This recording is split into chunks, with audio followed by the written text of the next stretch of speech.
हरि ओम तत्सत। आत्मीय भक्तजनों, सब प्रेम जय श्री हरि। गीता में भगवान श्री कृष्ण अर्जुन को समझाते हुए कह रहे हैं, सत्वानुरूपा सर्वस्य श्रद्धा भवति भारत। श्रद्धामयो अयम पुरुषो यो अश्रित सैव सा। कहते हैं, हे भारत अर्जुन को कहते हैं, सभी मनुष्यों की श्रद्धा अंतःकरण के अनुरूप होती है। यह मनुष्य श्रद्धा में है, क्योंकि इसलिए जो कि जैसी श्रद्धावान होगा, जैसी श्रद्धा वाला होगा, वैसे उसका स्वरूप है, अर्थात वही उसकी निष्ठा है। श्री भगवान कहते हैं, यो यश्रद्धा, अर्थात जो मनुष्य जैसी श्रद्धा वाला है वैसे उसकी निष्ठा होती है। स्वरूप तो सभी प्राणियों के परमात्मा की अभिव्यक्ति पर है, पर संग अनुसार मानसिकता के अनुरूप व्यक्ति में भिन्न भिन्न तरह के गुणों की प्रधानता हो जाती है, और फिर उसका जो अंतःकरण माने हृदय, उसके अनुरूप बन जाता है, जिसे भगवान सात्विक, राजसिक और तामसिक कहकर पुकारते हैं। ध्यान से देखें तो अध्यात्म के क्षेत्र में जितनी भी शक्तियां हैं, ताकतें हैं, विभूतियां हैं, उन सब का आधार एक ही शक्ति है, और उस शक्ति का नाम है श्रद्धा।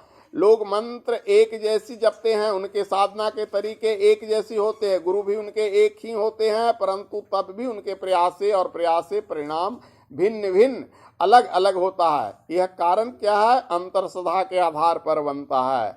अंतर इस आधार पर आता है कि व्यक्ति के अंतःकरण में स्थापित निष्ठा कैसी है। इसलिए बुद्ध के साथ जीवन में गुजारने वाले आनंद को वही नहीं मिल पाता जो उनके साथ एक क्षण गुजरने वाले मखलिगोसाल को मिल जाता है। कहा जाता है कि मखलिगोसाल को समाधि मात्र भगवान बुद्ध की एक क्षण के लिए निहारने पर ही लग गई थी।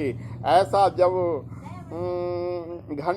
घटा तो आनंद को बुरा लगा कि मैं निरंतर भगवान बुद्ध के साथ रहता हूँ, साथ चलता हूँ, फिर जो इसे मिला वो मुझे क्यों नहीं मिला।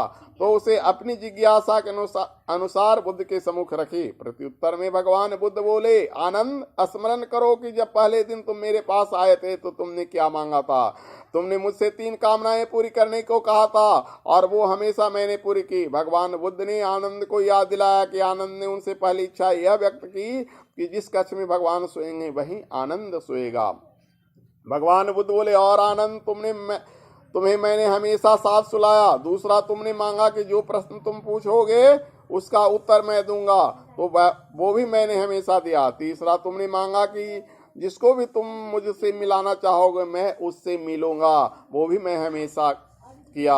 भगवान बुद्ध ने आनंद से पूछा कि इन 3 कामनाओं में समाधि कहाँ थी? तुमने जो चाहा तुम्हें मिला, उसने तो चाहा जो वह उसे मिला। भगवान बुद्ध आनंद से आगे बोले, इस संसार में शिष्य भी 4 तरह के घोड़ों की तरह होते हैं। कुछ घोड़े ऐसे होते हैं जिसके लिए इशारा काफी होता है, चुटकी बजाते हैं उठ खड़े हो जाते हैं। कुछ सहलाना पड़ता है, कुछ को हाँकना पड़ता है, तो कुछ के लिए धमकाना, डंडे की मारना पड़ता है। भगवान बुद्ध बोले, जिस घोड़े के लिए चुटकी बजाना पर्याप्त होता है तो वही जल्दी शिखर पर पहुंचता है। जैसे ही जिस साधक के लिए इशारा काफी होता है वही श्रद्धा में होता है। ध्यान से सुनो, तुम लोग को भी वैसे ही फल मिलेगा। वैसे ही व्यक्ति के लिए श्री भगवान कहते हैं, सदामयम पुरुषाय श्रद्धेव स। तुम लोग जैसा सुनोगे वैसा ही पाओगे।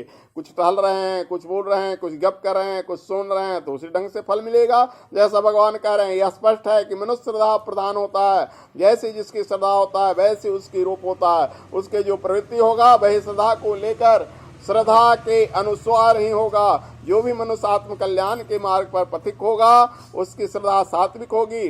वही हमें परमात्मा की ओर लेकर के जाता है। जो हमें संसार से निरक्त करे वो राजसी और तामसिक श्रद्धा के होता है। जिसका मन मात्र सुख संपत्ति, संपदा एवं भोग में लगा हुआ है उसकी श्रद्धा राजसी है। और जो केवल पैशाचिक प्रवृत्ति में पाशविक कामनाओं को लेकर पूर्णति में निमग्न है उसकी श्रद्धा तामसी है। राजसी, सात्विक, तामसी 3 गुण के प्रकृति के मनुष्य होते हैं और सभी प्राणियों में व्याप्त हैं, पर श्रद्धा के अंतःकरण के अनुरूप ही होती है। इसलिए अंतःकरण में सात्विक, राजसिक या तामसिक जिस गुण की प्रधानता होगी उसी गुण की अनुसार धारणा, मान्यता आदि बनती है, और उसी के अनुसार श्रद्धा का निर्माण होता है। यही शाश्वत सत्य है। भगवान इसी को इस श्लोक में कहते हैं। और आप लोग भी जीवन में जिस श्रद्धा से भगवान के पास जाओगे भगवान उसे पूरे करेंगे। मन से सच्ची कथा सुनोगे तभी फल मिलेगा। मन तुम्हारा अगर यहाँ नहीं है तो कहने मात्र से कुछ नहीं होगा। हरि ओम तत्सत। ओम।